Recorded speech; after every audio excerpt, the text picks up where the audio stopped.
सार है साहब कि कोई किसी का नहीं है। आपकी सामर्थ्य, आपकी मेहनत, आपकी प्रतिभा, आपकी क्षमता ही आपका जीवन बनाती है, बाकी कोई कुछ नहीं कर सकता।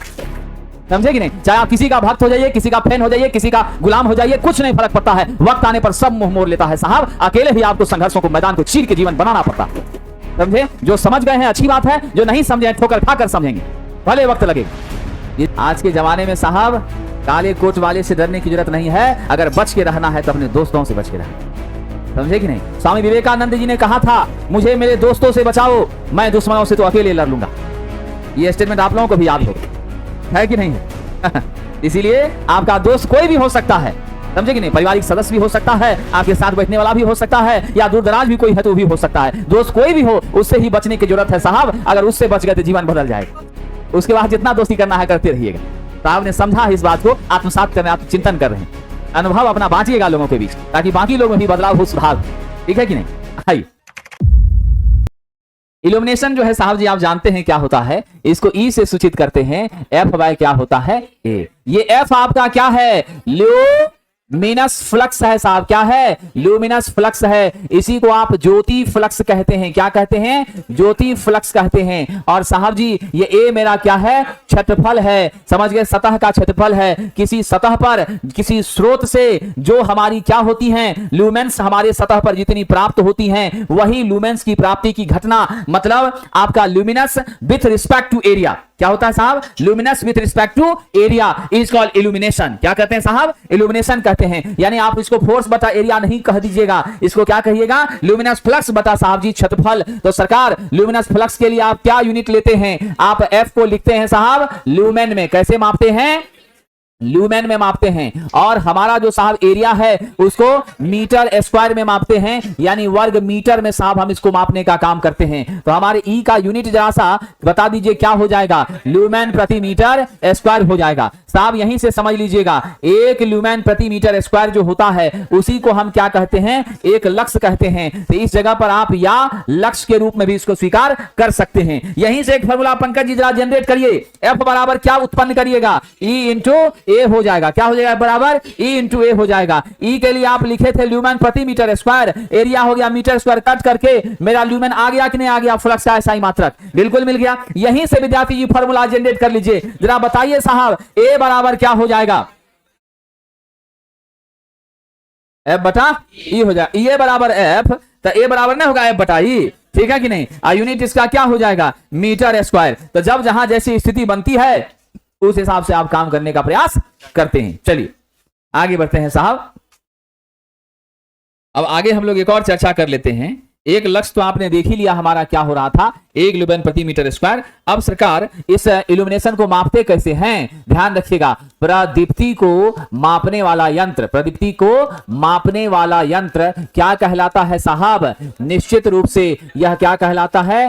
फोटोमीटर कहलाता है। क्या कहलाता है? लक्ष्य मीटर कहलाता है। और क्या कहलाता है साहब? प्रकाश मापी कहलाता है। और कहलाता है साहब दीप्त मापी कहलाता है। समझ गए? इन सारे नामों से इसको हम लोग जानते हैं। विद्यार्थी जी फोटोमीटर इसका नाम इसलिए पड़ा है क्योंकि इसमें किसका यूज कर रहे हैं? इसमें निश्चित रूप से साहब जी हम किसका यूज कर रहे हैं? फोटो डायोड का क्या किया जाता है? प्रयोग। किसका यूज किया जाता है? फोटो डायोड का प्रयोग किया जाता है। सरकार आप जानते हैं मेरी जो फोटो डायोड होती है, जब उसमें प्रकाश पड़ती है तो रिवर्स बायास में यह क्या करता है साहब? धारा का संचरण करने का काम करता है और काफी ज्यादा सेंसिटिव होती है। इसमें धारा का संचरण किस पर डिपेंड करता है? इंटेंसिटी ऑफ लाइट पर। किस पर करता है? इंटेंसिटी ऑफ लाइट जो है वह समानुपाती होती है किसके साहब? करंट कंडक्शन के समानुपाती होती है। जितना ज्यादा धारा इस पर दीजिएगा, इंटेंसिटी लाइट का मिलेगा, उतनी ज्यादा धारा का क्या होगा साहब? कंडक्शन होगा। ये फोटोमीटर, लक्स मीटर, प्रकाश मापी, दीप्त मापी कैसा उपकरण है साहब? इलेक्ट्रॉनिक उपकरण है। कैसा उपकरण है? इलेक्ट्रॉनिक उपकरण है। ये भी आप ध्यान रखिएगा विद्यार्थियों। ठीक है? कोई कंफ्यूजन तो नहीं? चलिए सरकार आगे बढ़ते हैं। अब हम लोग थोड़ी सी चर्चा फ्लक्स के बारे में भी कर लेते हैं। ठीक है? अब फ्लक्स के बारे में भी समझ लीजिए। जो आपका फ्लक्स है जो वो भी कौन सा फ्लक्स? फ्लक्स कहने का मतलब वेबर मत समझ लीजिएगा। यह फ्लक्स कौन सा है? ज्योति फ्लक्स है। कौन सा है सरकार? बिल्कुल ज्योति फ्लक्स। अब यह जो ज्योति फ्लक्स है इसी को अंग्रेजी में क्या कहा गया है? लुमिनियस फ्लक्स कहा गया है। क्या कहा गया है? Luminous flux. अब ये लुमिनस फ्लक्स आपका क्या होता है? तो प्रति सेकंड उत्सर्जित होने वाली प्रकाश किरण की मात्रा को क्या कहते हैं? प्रदीप्ति फ्लक्स कहते हैं। तो अभी एक सूत्र आपने देखा था, F बराबर क्या लिखे थे, E बाय A लिखे थे, यही लिखे थे।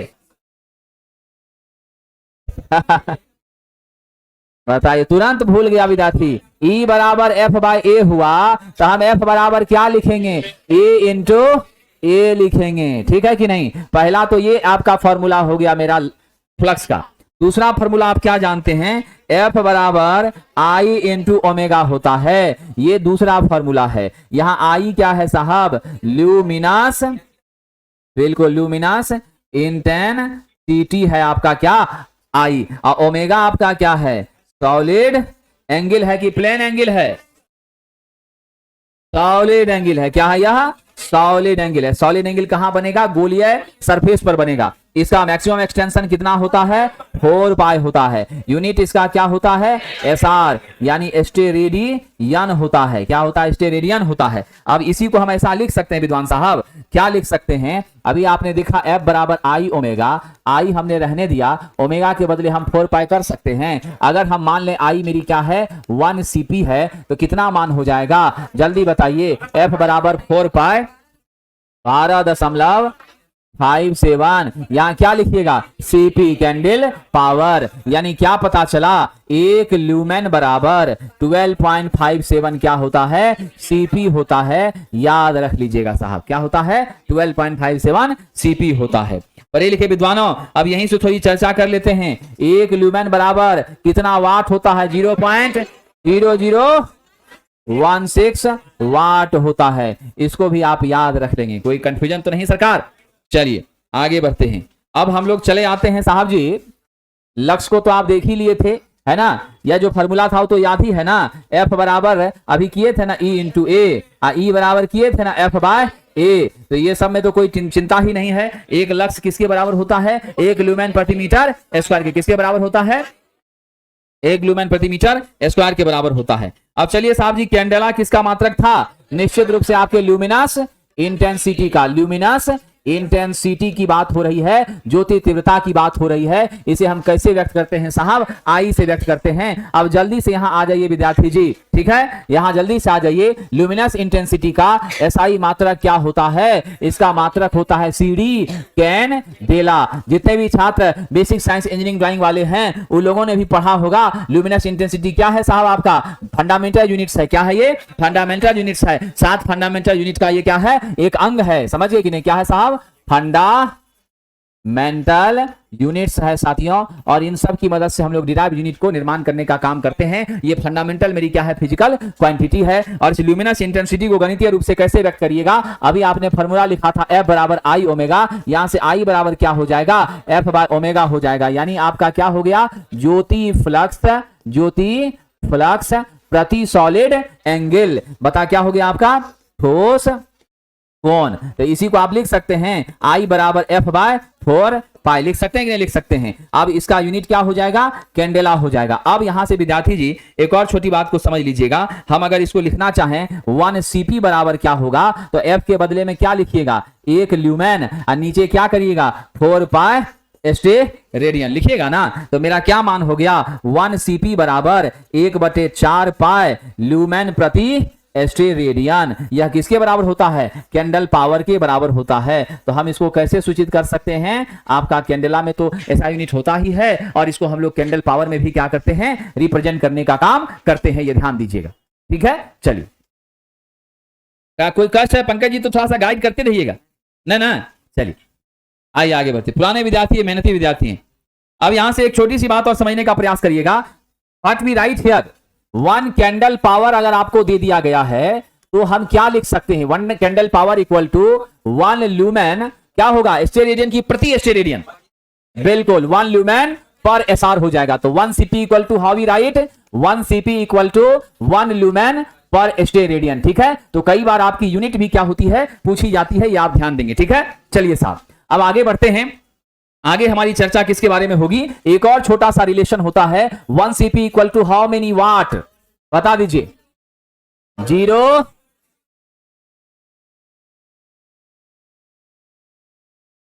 कहां चला गया है जी, 0.0201 क्या होता है 0.0201। तभी तीन चीज आपको बताया उसको याद रख लेना।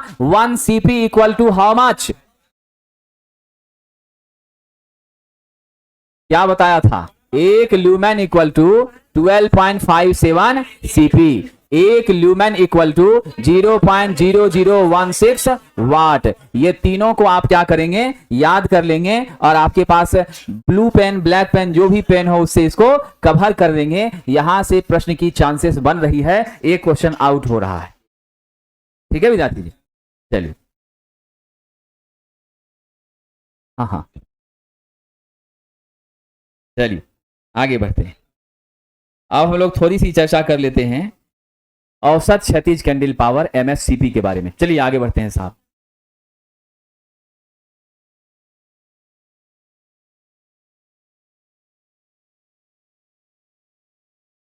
आगे हमारी चर्चा जो है वह होगी किसके बारे में, MSCP के बारे में। पूरा नाम होता है मीन स्फेरिकल कैंडल पावर। क्या होती है, मीन स्फेरिकल कैंडल पावर। ठीक है, अब जरा सा सरकार यह MSCP क्या होगा, संपूर्ण फ्लक्स बटा क्या हो जाएगा 4 पाई। तो MSCP हो जाएगी संपूर्ण लुमिनस फ्लक्स, क्या हो जाएगी संपूर्ण लुमिनस फ्लक्स। अब बाय आप क्या कर देंगे 4 पाई। व्हाट यू राइट द ऐसा यूनिट ऑफ दिस क्वांटिटी, क्या इसका यूनिट लिखिएगा ल्यूमेन प्रति स्टे रेडियन, इसका क्या हो जाएगा मात्रक हो जाएगा। ठीक है, उसके बाद दूसरा साहब है हमारा MHCP। क्या होता है इसका पूरा नाम, मीन हॉरिजॉन्टल कैंडल पावर। क्या होता है, मीन हॉरिजॉन्टल कैंडल पावर। क्या लिखिएगा पंकज बाबू, बताइए जल्दी से, MHCP का बताइए क्या लिखेंगे इसका, क्षैतिज तल में कुल फ्लक्स। हॉरिजॉन्टल है तो सिर्फ हॉरिजॉन्टल ना लेंगे साहब, तो क्या लिखेंगे क्षैतिज तल का कुल फ्लक्स बटा आपकी क्या हो जाएगी, क्षैतिज तल का कुल फ्लक्स बाय 4 पाई की 2 पाई, 4 पाई की 2 पाई, 4 पाई। पूरे के पूरे सरफेस के लिए लेंगे ना।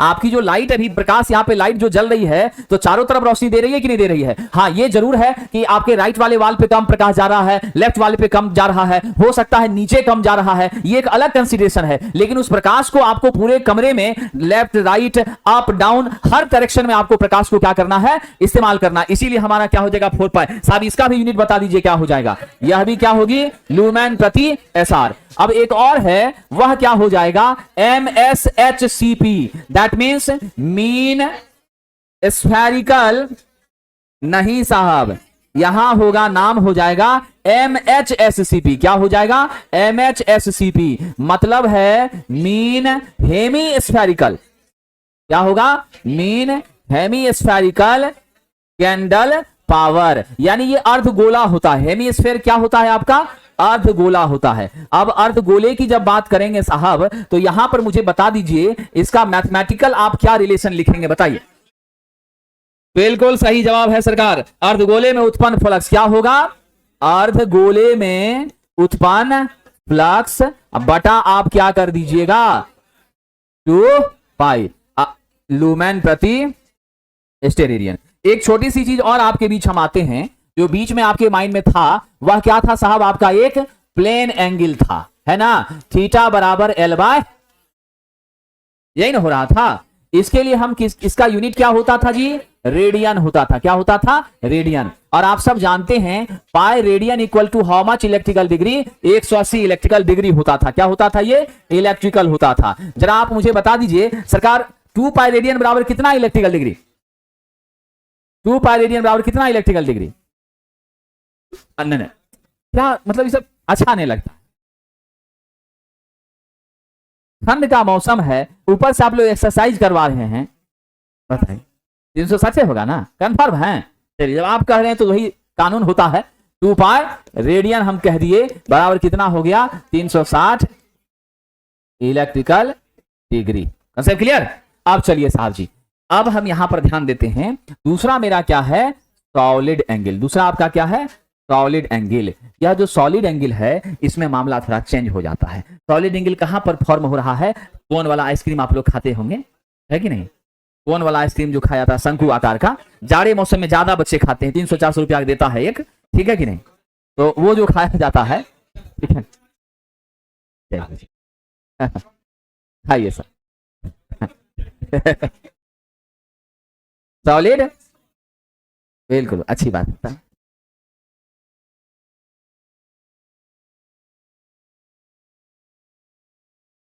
आइए साहब, सॉलिड एंगल, ये सब चीज का हमको नॉलेज कम है, इसीलिए अनिल जी गाइड कर देते हैं तो हमको जानकारी बढ़ जाता है कि नहीं।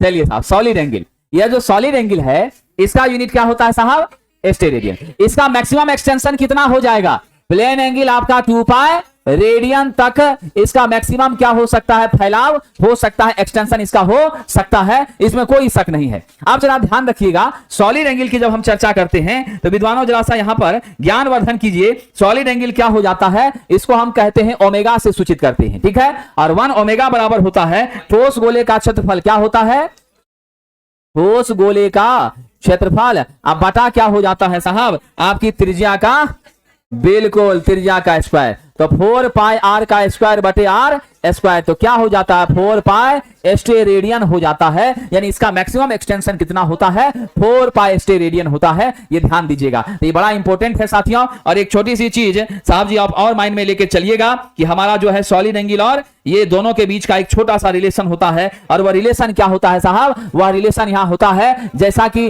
हरिराम जी ने कहा है, वह रिलेशन होता है साहब ओमेगा बराबर 2 पाई 1 माइनस कॉस थीटा बटे 2, क्या होता है 2 pi into 1 minus cos theta बटे 2, जहां पर आपका ओमेगा जो है यह क्या है, सॉलिड एंगल है, और आपका साहब थीटा जो है वह प्लेन एंगल है। प्लेन एंगल का डायमेंशन कितना होता है, जरा बताइए साहब, प्लेन एंगल का डायमेंशन कितना होता है, विमाहीन होता है, क्या होता है, विमाहीन होता है, ऊपरों लेंथ है नीचे भी लेंथ है, एल बटे आर, आर्क बटा रेडियस, दोनों लंबाई लंबाई, लंबाई बटा लंबाई कितना, खत्म, कोई इसका डायमेंशन नहीं होता है, विमाहीन होता है, ठीक है, ये ध्यान रखिएगा। चलिए साहब जी आइए आइए, अगली चर्चा जो हमारी है साहब वह किसके बारे में है, ब्राइटनेस के बारे में है। तो सब लोग जानते हैं मेरी जो ब्राइटनेस है, चमकीलापन है, हम प्रकाश में नहीं चाहते हैं कि बहुत ज्यादा हो, तो चमकीलापन जो होता है साहब ध्यान रखिएगा वह किस पर डिपेंड करता है, तो चमकीलापन 2 चीजों पर डिपेंड करता है। पहला तो सबसे पहले क्या है, एल बराबर हमारा सूत्र होता है आई बटे ए, ठीक है, एल किसको बता रहा है, ब्राइटनेस को बता रहा है, किसको बता रहा है साहब जी, ब्राइटनेस को बता रहा है, इसमें कोई शक नहीं है। और आई जो है आपकी क्या है, इंटेंसिटी ऑफ लाइट है, आई क्या है, इंटेंसिटी ऑफ लाइट है, आई क्या है साहब, इंटेंसिटी ऑफ लाइट है। ए आपका क्या है सरकार, एरिया है, ए आपका क्या है, एरिया है। चलिए साहब जी आइए, यहां से आपने क्या महसूस किया कि मेरा जो चमकीलापन है इंटेंसिटी के क्या है समानुपाती, और मेरे एरिया के क्या है व्युत्क्रमानुपाती, यानी अगर इंटेंसिटी बहुत ज्यादा होगी तो चमक भी आपकी ज्यादा होगी, अगर आप बड़े क्षेत्र में कम इंटेंसिटी का बल्ब लगाते हैं तो चमक आपकी क्या हो जाएगी, कम हो जाएगी। ये बातें यहां से आपको साबित हो रही है। और चमकीलापन का यूनिट आप क्या मापिएगा, कैंडेला प्रति मीटर स्क्वायर, क्या मापिएगा, कैंडेला प्रति मीटर स्क्वायर। कोई दिक्कत है विद्यार्थी जी, चलिए आगे बढ़ते हैं साहब। अब हम लोग देखते हैं थोड़ा सा ग्लेयर के बारे में, ठीक है, मेरा जो चौंद है वह प्रकाश में बिल्कुल होना नहीं चाहिए, ठीक है, चौंद आपका क्या है, ग्लेयर, यह एकदम नहीं चाहिए। आपने टेबल लैंप को देखा होगा साहब, क्या होता है, टेबल लैंप को देखा होगा, टेबल लैंप के माध्यम से क्या होता है, हम लाइट घर का पूरा बंद कर देते हैं और टेबल लैंप को जला करके नीचे झुका करके अपने किताब या कॉपी पर ही प्रकाश डाल देते हैं। वो प्रकाश का बहुत ज्यादा विस्तार नहीं हो पाता है, तो अब की सब रोशनी आपके क्या होती है, किताबे पर आती है, चमक बहुत जबरदस्त रहता है, 30 मिनट 35 मिनट आप पढ़ते हैं, उसके बाद आंख दर्द शुरू हो जाता है। स्वाभाविक सी बात है कि नहीं है। तो बुकिंग किया है 1000 रुपया में 3 महीना का, रात भर जो है सो टेबल लैंप वाला में सेटिंग में पढ़ता है, ठीक है, अभी देख लीजिए आंख खोल नहीं रहा, जबरदस्ती आंख में मिर्च लगा करके बैठा हुआ, विक्स लगा करके बैठा हुआ,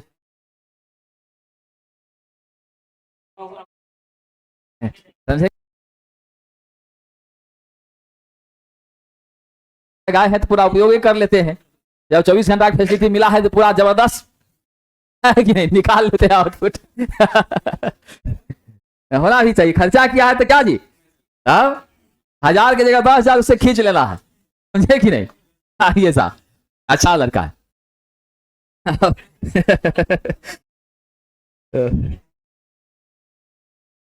चलिए, ग्लेयर जो होती है ना साहब, यह तीव्र प्रकाश के कारण हमारी आंखों पर आती है। जैसे आप सूर्य को सीधा देखते हैं, क्या करते हैं, सूर्य को सीधे देखना, उसमें भी क्या होती है, ग्लेयर की अनुभूति होती है। आप साहब जी बस के कंडक्टर, मतलब जो ड्राइवर वाला केबिन होता है, उसमें बैठिए और पूरा आपका धूप है, गर्मी का समय है, तो आधा किलोमीटर 1 किलोमीटर आगे लगता है कि पूरा पानी पानी है, नहीं, फिर वहां पहुंचे कुछ नहीं है, फिर पानी पानी है। वो सब तरह की जो चीजें हैं, या नहीं तो आप बारिश के मौसम में हैं साहब, और उधर से हाई मास्ट लाइट वाला एकदम व्हीकल आ रहा है, अब पूरा डीपर डाउन कर दिया है, अब बाइक से आप जा रहे हैं, सीधे आपकी आंखें पर पड़ रहा है, अनबैलेंस होकर के गड्ढा में गिर जाते हैं, है कि नहीं है। अब तो हालांकि सड़क लगभग ठीक हो गई है, एक जमाना था जब गिरना ही गारंटी था गड्ढे में, समझे कि नहीं, सड़क था ही नहीं।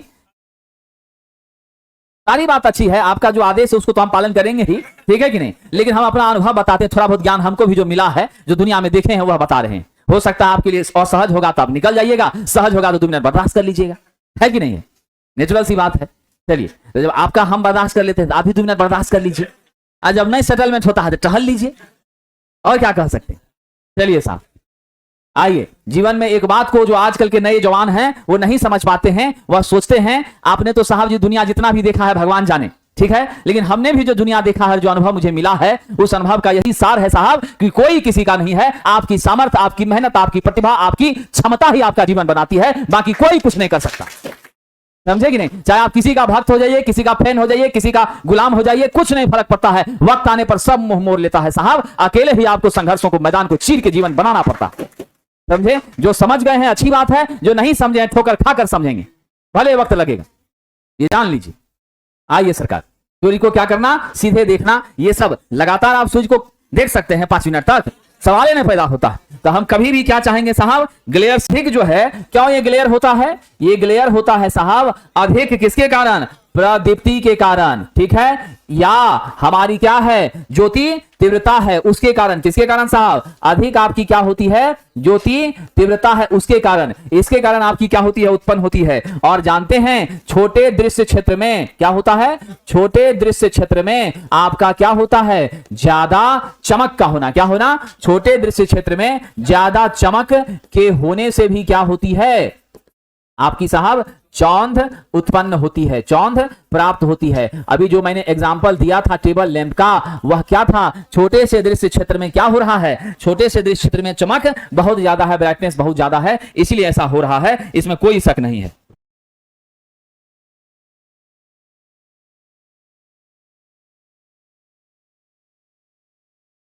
चलिए साहब जी, हम कभी भी चौंध को ज्यादा नहीं चाहेंगे, प्रकाश के लिए, हमारे प्रदीप्ति के लिए कहीं से भी अच्छा नहीं है, क्या है साहब, प्रदीप्ति के लिए कहीं से भी अच्छा नहीं है, ये ध्यान रखिएगा। और साहब सबसे महत्वपूर्ण बात यहां पर समझने वाली है, वह है क्या, कैसे दूर होगा, जल्दी बताइए, चौंध को कैसे दूर किया जाएगा।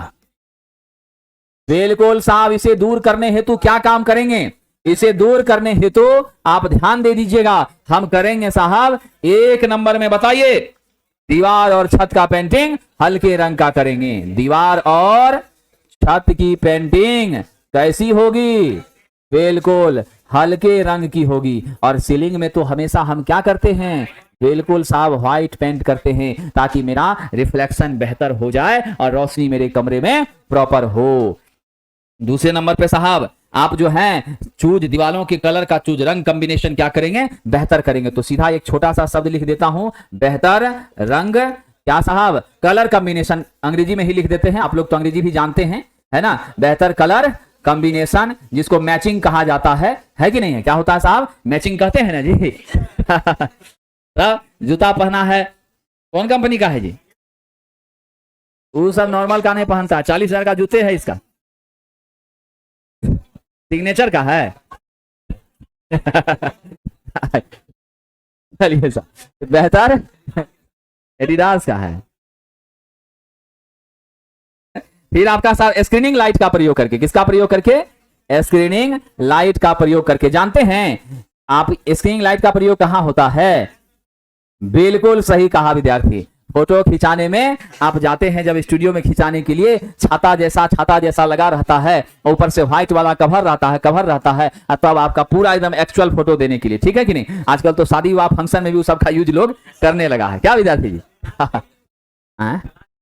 क्लासों में हो रहा है, बिल्कुल सही बात है कि नहीं? बिल्कुल।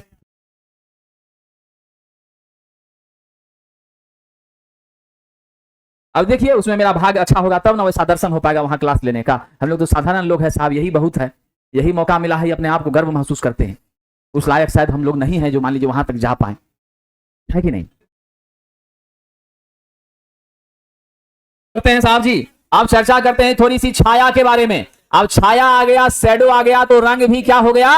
ब्लैक हो गया साहब जी। हमारा जो शैडो है वह आपकी छाया है। कैसे छाया प्राप्त होती है? प्रकाश के संचरण के माध्यम में आपका क्या हो जाएगा साहब? प्रकाश के संचरण के माध्यम में अगर हमने क्या किया? अपारदर्शी, क्या किया साहब? अपारदर्शी पदार्थ अगर बीच में आ गई तो इस तरफ प्रकाश नहीं आ पाती है, फिर आपका क्या होता है? छाया बनती है। साहब आप सब जानते हैं सुबह और शाम में आपकी छाया काफी लंबी बनती है क्योंकि सूर्य किरणें तिरछी आती हैं। दोपहर में बहुत छोटी या नगण्य बनती है क्योंकि सूर्य मेरे सर के ऊपर होता है। तो छाया हटाने के लिए आपको तिरछे प्रकाश को क्या करना पड़ेगा? मिनिमाइज करना पड़ेगा। क्या करना पड़ेगा साहब? मिनिमाइज करना पड़ेगा। किसको? तिरछे प्रकाश को। तो हमारा शैडो कैसे आया है? प्रकाश के क्षेत्र में अपारदर्शी वस्तु के आने से हमारी क्या हुई है? छाया का विकास हुआ है। अब ये छाया होना अच्छा है? एकदम नहीं है साहब, हम कभी नहीं चाहते। अभी मैं ही आपको पढ़ा रहा हूं, अब मैं आगे पीछे जा रहा हूं, मेरी छाया आपके कॉपी पर बुक पर जाएगी तो आप इरिटेट नहीं होने लगेंगे? स्वाभाविक सी बात है, तुरंत कहिएगा पैसों दिए हैं तुम्हारा छाया भी झेलेंगे, होता ही है साहब, नेचुरल सी बात है। सामने भी कह सकते हैं, नहीं तो पीठ पीछे कहिएगा क्या। तो ये चीज है साहब, तो इसलिए अच्छा है कि छाया को ही हटवा दिया गया। जेटीओ साहब ने ऐसा व्यवस्था कर दिया कि छाया यहां हो ही नहीं रहा है, ठीक है कि नहीं? चलिए साहब,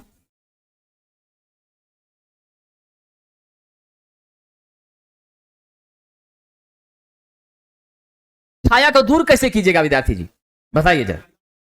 बहुत छोटी छोटी चीजों का यूज करना है। छाया को दूर करने के लिए आपको क्या करना है साहब? इनडायरेक्ट लाइटिंग सिस्टम का, किसका साहब? इनडायरेक्ट लाइटिंग सिस्टम का प्रयोग करना है, यानी अप्रत्यक्ष प्रकाश व्यवस्था। क्या हो गया साहब? अप्रत्यक्ष प्रकाश व्यवस्था का उपयोग करना है, पहली चीजें। दूसरी चीजें हैं साहब, किसका प्रयोग करिएगा? ग्लोब्स का प्रयोग करिएगा। ये ग्लोब्स क्या होता है? यह जो आप अभी नहीं यूज कर रहे थे चौंध वगैरह को रोकने के लिए, उसी तरह का शैडो सेक्शन वाला वो आप यूज करिएगा। और क्या यूज करिएगा साहब? छोटे ल्यूमिनर्स का प्रयोग कीजिएगा। किसका? छोटे ल्यूमिनर्स का प्रयोग। ये छोटा ल्यूमिनर्स क्या होता है जानते हैं? जैसे आपका नहीं होता था मेन पोल के बीच में दो छोटा पोल, इंटरपोल, वैसे हमारा लाइट लगा हुआ है। अब बीच बीच में जहां स्पेस बन रहा है, गैप बन रहा है, रोशनी की कमी महसूस हो रही है, उस जगह छोटा छोटा लगा दिए, इससे आपका क्या हो जाएगा? पूरा जो है चकाचौंध हो जाएगा। ये मामला है साहब, ठीक है, ये ध्यान रखिएगा। चलिए विद्यार्थी आइए साहब आगे बढ़ते हैं, ठीक है।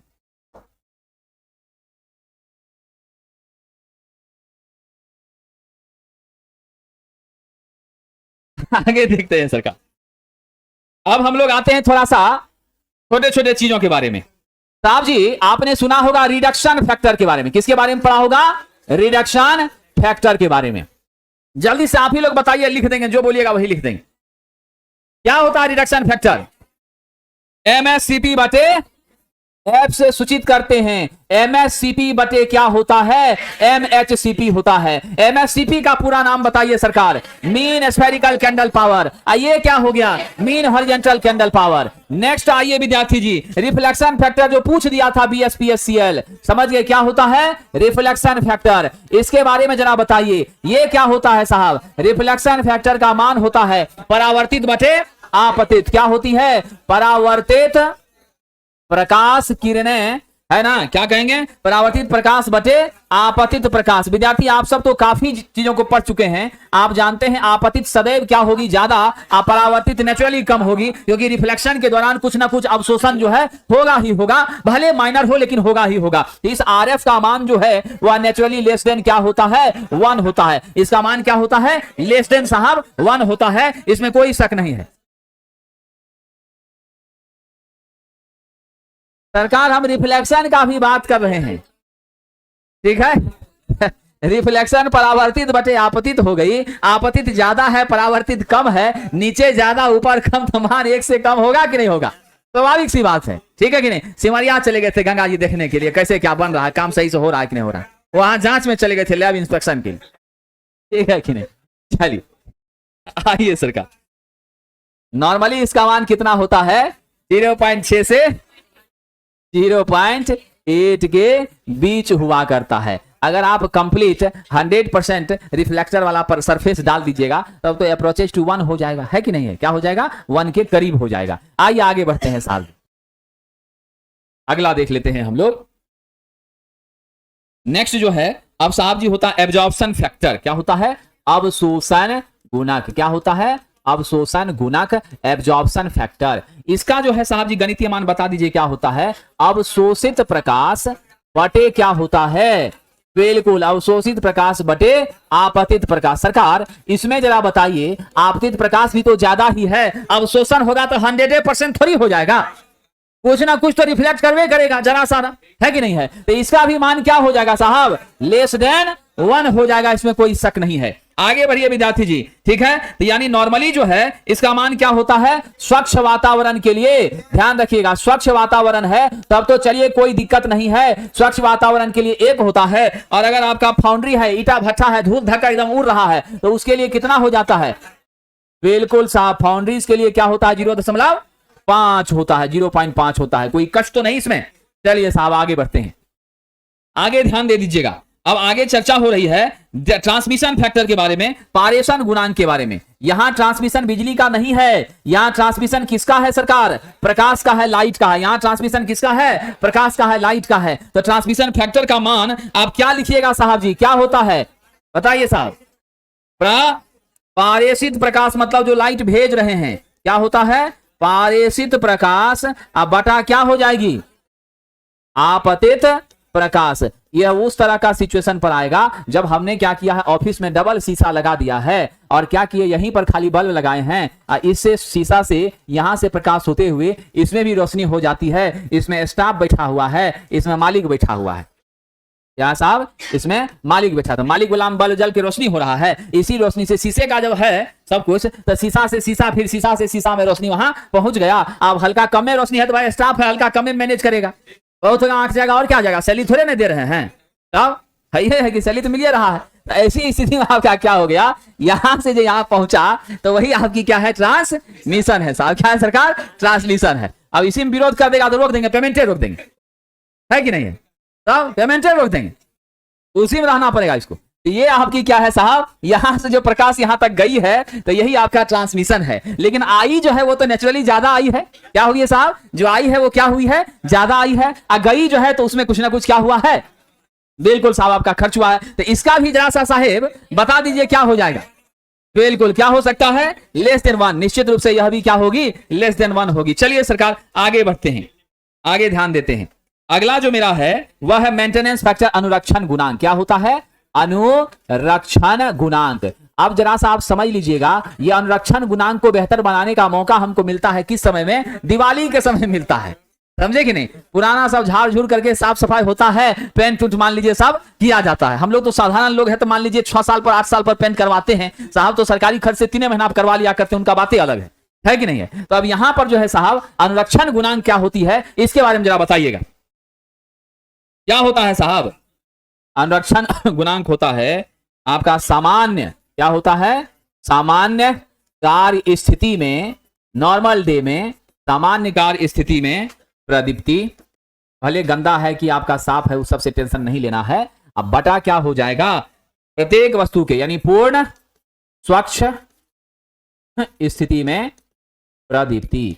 तो साफ होने पर चमकता है ना जी, है कि नहीं है? पंखा देखते हैं ना, अभी कितना गंदा जैसा हो गया है, आज जब इसको साफ कर दीजिएगा और फिर गर्मी का मौसम जब आएगा मार्च के बाद, तो उस समय में कितना मजा एकदम आएगा, ठीक है कि नहीं? तो मार्च के बाद पटना में पंखा हवा खाने के लिए आप लोग को रहना नहीं है, नौकरी तब तक में पकड़ लेना है, समझे कि नहीं? हाँ ध्यान रखिएगा। हाँ, तो सामान्य कार्य स्थिति में प्रदीप्ति बटा क्या हो गया? पूर्ण स्वच्छ में। तो नेचुरली इसका मान कम ना होगा, इसका मान क्या होता है? 1 से कम होता है। नॉर्मली कितना होगा, नॉर्मली ध्यान दीजिएगा 0.4 से 0.8 के बीच होता है, ठीक है कि नहीं। कैलेंडर सब जो आप टांगते हैं रंग बिरंगा, वो भी प्रकाश को अवशोषित करता है, उससे भी कमरे में चमक क्या होती है, घट जाती है। आजकल नया जमाना में देख रहे हैं लोग सब कैलेंडर उलेंडर नहीं टांगता है, समझे कि नहीं, ऐसे ही दीवार पेन करके छोड़ देता है। क्या विद्यार्थी जी, चलिए चलिए साहब,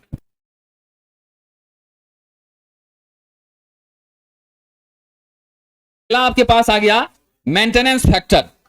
मेंटेनेंस फैक्टर क्या होता है सरकार, जरा उसके बारे में देख लीजिए।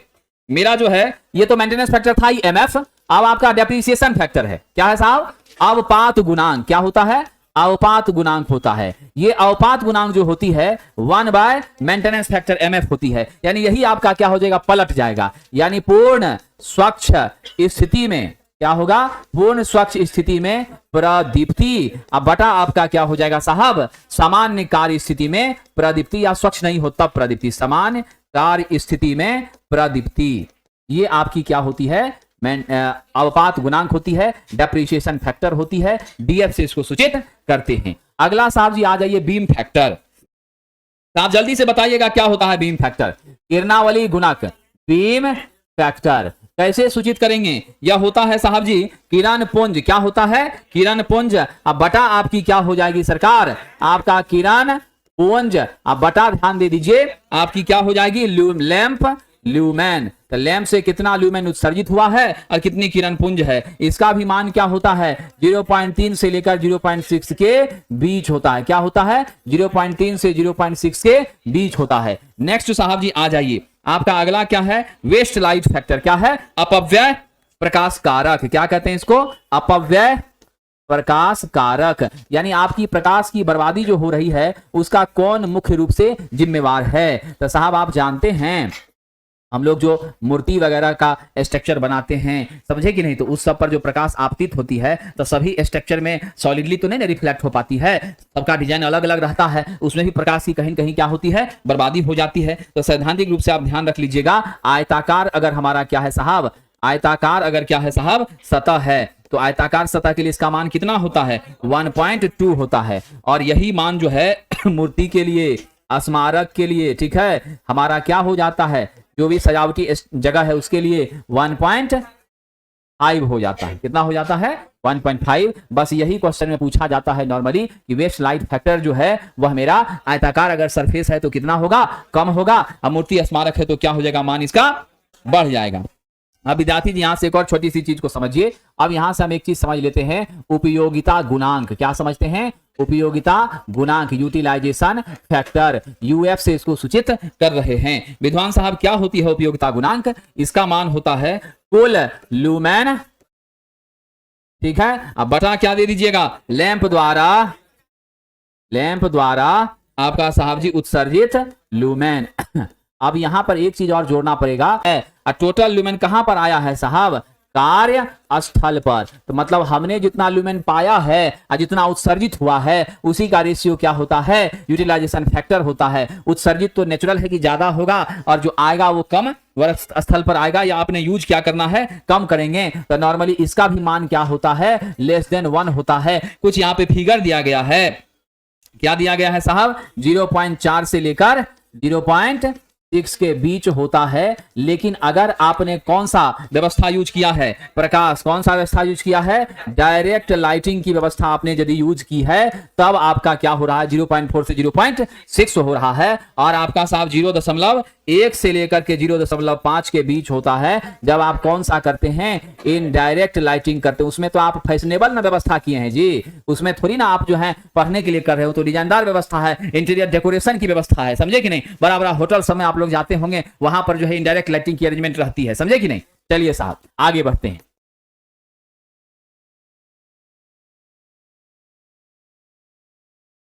पर डिपेंड करता है, जल्दी बताइए, लाइटिंग के प्रकार पर। किस पर साहब, लाइटिंग के प्रकार पर निर्भर करता है, किस तरह की लाइटिंग आप कर रहे हैं उस पर यह निर्भर करता है। दूसरे नंबर पर आ जाइए साहब, किस पर निर्भर करेगा, लैंप की ऊंचाई आपने कितनी रखी है, ठीक है, बहुत ज्यादा ऊंचाई दे दिया है तभी प्रकाश आपका बर्बाद ज्यादा हो जाएगा। फिर साहब जी क्या कह रहा है, क्षेत्र, प्रदीपन आप कैसे क्षेत्र पे कर रहे हैं, ठीक है, तो प्रदीपन होने वाले क्षेत्र पर भी क्या करता है, निर्भर करता है। फिर किस पर निर्भर करता है साहब, छत, दीवार, ये सब पर आपने साहब जी अरेंजमेंट कैसे किया है, इस पर फिटिंग्स आपकी क्या क्या है, सजावट का क्या क्या चीजें लगाया हुआ है आपने, कैसा कलर है, इन सब चीजों पर क्या करता है, यूएफ निर्भर करता है। चलिए अब जरा सा हम एक और छोटी सी चीज को समझ लेते हैं, वह है साहब जी आपका रिलेशन किसके किसके बीच में, हमारा साहब जी आई एल ई तीनों के बीच संबंध। इस तीनों के बीच क्या संबंध है, जरा उसको भी हम लोग देखने का कष्ट कर लेते हैं। आपने अभी देखा था एल बराबर आई बटा क्या था मेरा, ए था। ए हमने क्या कर लिया साहब, पाई आर स्क्वायर, तो आई बटा क्या हो गया, पाई आर स्क्वायर हो गया। एक यह भी आपका मिला। Concept clear.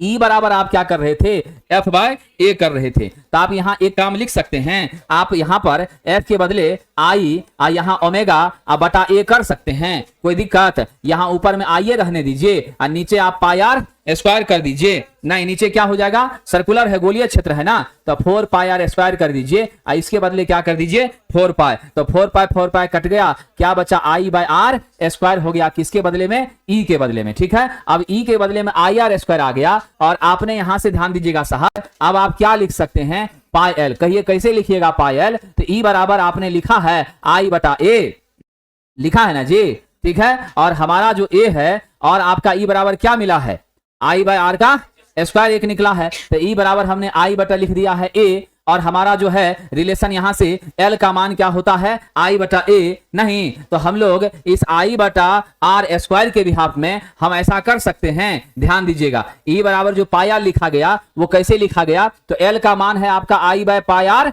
स्क्वायर यानी आई बटा ए, ठीक है। ई का मान हमारा क्या निकल गया, आई बाय आर का स्क्वायर। तो यहां से सरकार मान को सेट कर दीजिए, जब एल बराबर आपने लिख दिया है आई बटे पाई आर का स्क्वायर और आई बटे आर स्क्वायर आपका क्या मिल गया है, ई, तो यहां से आप लिख सकते हैं एल बराबर ई बटे पाई, नहीं लिख सकते हैं, तो यहां से नहीं हो जाएगा, ई बराबर पाई इंटू एल। क्या सरकार लैब में टेस्ट कर लीजिएगा, कोई दिक्कत तो नहीं है, तो ई बराबर मेरा क्या आ गया, पाई एल आ गया। तो ये क्वेश्चन कैसे आया, क्लियर हो गया।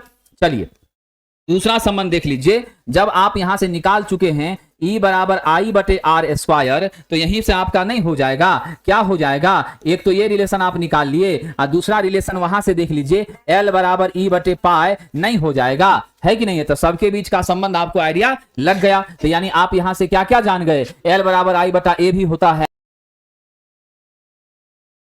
आइए सरकार आगे बढ़ते हैं। अब जो है एक छोटा सा नियम यहां पर है जिसका नाम है लॉ ऑफ इल्यूमिनेशन, ठीक है, क्या है सरकार, law of illumination. Law of illumination से आप क्या जानते हैं, मेरी जो साहब ल्यूमिनस इंटेंसिटी है वह किसके समानुपाती है, प्रदीप्ति के समानुपाती होती है। दूसरा आपका क्या है, इनवर्स स्क्वायर लॉ, इससे आप क्या जानते हैं, ये व्युत्क्रमानुपाती होती है हमारे दूरी के, प्रकाश और तल के बीच की दूरी के वर्ग के व्युत्क्रमानुपाती होती है।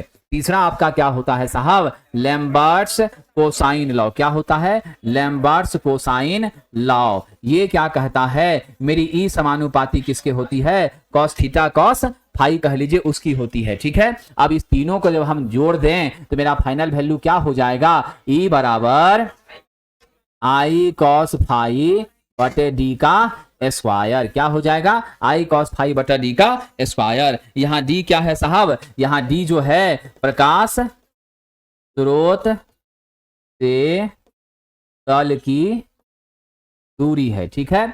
आई आपका क्या है, इंटेंसिटी ऑफ लाइट, क्या है, इंटेंसिटी ऑफ लाइट है, ठीक है। और ई आपका क्या है, प्रदीप्ति है, इल्यूमिनेशन है, ठीक है। अब जो आपका साहब जी हमारा कॉस थीटा है वह क्या है सरकार, जानते हैं, कॉस थीटा है, यहां पर आपको वह भी बता ही देते हैं, ये हमारा जो साहब जी यहां आपका क्या है, ये रहा मेरा स्रोत, ठीक है, पी पॉइंट मेरा क्या है, यहां स्रोत है प्रकाश का, ठीक है, और यह आपका क्या है, तल। इस स्रोत पर यहां से प्रकाश निकल करके क्या हो रही है, जा रही है। तो हमारे प्रकाश स्रोत से प्रकाशित किरणें आपके तल के जब लंबवत संरचना में दिखें तब जो मेरा कोण बनता है वही कोण आपका क्या है, थीटा। तो हमारा यह क्या है, थीटा, इसी के क्या है साहब जी, समानुपाती, ठीक है कि नहीं। तो ये ध्यान दे दीजिएगा, और इसी का आपका क्या होता है,